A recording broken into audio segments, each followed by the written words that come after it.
Good morning. My goodness, it's Monday morning already. I did warn you about that last week. It'll just fly by, and this week, my goodness, maybe one of the most important weeks in the history of the world, because those Americans have got their vote, haven't they? Oh my goodness. I mean, first of all, for me personally, having spent the first 2 years of my life in a place called Possil in Glasgow, went back there as a social worker to work with young people at risk. Then I spent the next 5 years of my life in a place called Easterhouse. Went back there to work as a social worker, working actually out of the building next door to the very primary school I went to for my first day at school. And I remember that day, and I'll always remember it. So you see, for me, given my background then growing up in Cumbernauld, a new town outside Glasgow, the truth of the matter is I couldn't imagine ever voting for Tories or voting for Trump. But yet, for me, the most exciting man in world politics right now is Robert Kennedy Jr. But isn't it extraordinary that he has to jump in with Trump and all his kind of misgivings that I don't find attractive at all? Why on earth did the Democrats shun him? What's that all about? You know, the vested interests that are challenged by him for the sake of our grandchildren, for the sake of your children, for the sake of the future of the world. We've got to hope that Robert Kennedy gets the opportunity to change things. I just wish it had been with the Democrats, but there you go. But now, I wouldn't be voting Democrat. I struggle to think I could vote for Trump. But I'm not an American, thank God I don't have the chance, or the choice rather, but there you go. So it's a big week in world politics, maybe in the history of the world. I hope that the right thing happens. And then of course for us, it's a huge week because I got the opportunity today, having, we think, fixed much of the technology, to be able to interview that guest I've been talking about. And she's going to be amazing. In fact, what's going to happen, I think, over the 4 interviews we plan to do, is going to end up creating a mini MindStore course, especially for MindStore members. People have been at courses over the years, because it's going to refresh everything. I'm sure it's going to excite you to get back into all your tools and techniques and make a difference in your life. And for people who have no idea what we do, I guess it's going to be an interesting sort of peep through a keyhole to see, my goodness, what these people are talking about. Can I get some of that? And you will, of course, when I record that free program that's coming up, hopefully between now and the end of the year. We're planning to do that, just scheduling hopefully this week. But here's my sort of MindStore message for the start of this week, which will fly by. It's going to be extraordinary. Is that let's go back to basics. The management of your mind is absolutely critical, and we've got an amazing toolkit for doing that, just at the very simple, and it comes right at the start of MindStore.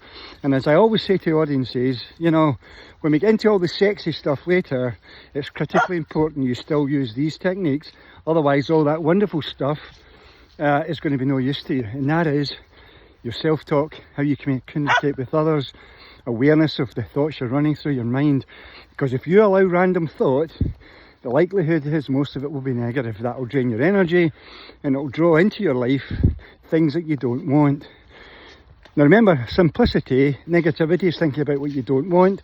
Positive thinking is thinking about what you do want. Positive thinking isn't guaranteed to work, but negative thinking always works. Always remember that. So what's our toolkit? As soon as we have a negative thought, or we express using some negative words, then we immediately use that catchphrase, delete that program. Because every single thought you have is a program to your biocomputer, your brain, and your brain will run it. It will run that program. And so, but here's power, here's a little edge, if you like, an upgrade. Version 2.2.2, whatever they do with these technology things.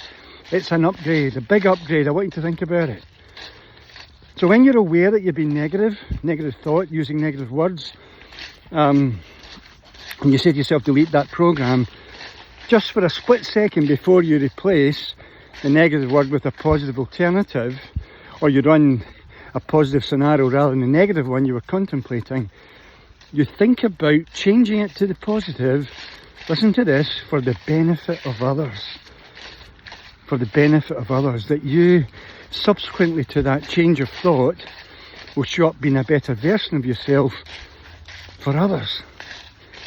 Because let's be honest, that's why we're here. We're here to be of service. And we can achieve all the dreams we want, all the goals we wish to manifest. We can do that, and it will come to us almost effortlessly if we realise that our unique screen 4 is so important, but really, really important is the intention for you to continually be aware of serving others, of realising the power in Delete That program, the power of managing your thoughts. But listen to this, yes, you will always benefit. You will diminish stress in your body, diminish stress in your mind and your brain, but you will show up being a better version that otherwise wouldn't be there for the benefit of others. It's actually that simple. So focusing on how you can help others is just extraordinary, absolutely amazing. And what does it say in the big book? As you give, so you shall receive. It just makes simple sense. And you know, since introducing the 4th screen, what was that, about 15 years ago now, maybe 17 years ago, becoming aware of it, that live in that big stage in the concert hall in Glasgow. The 4th screen, what we found was, almost immediately was, it hastened the manifestation of outcomes. It accelerated programming. And that's just so powerful, because we shifted the emphasis from achieving for ourselves to achieving for ourselves and, more importantly, for others.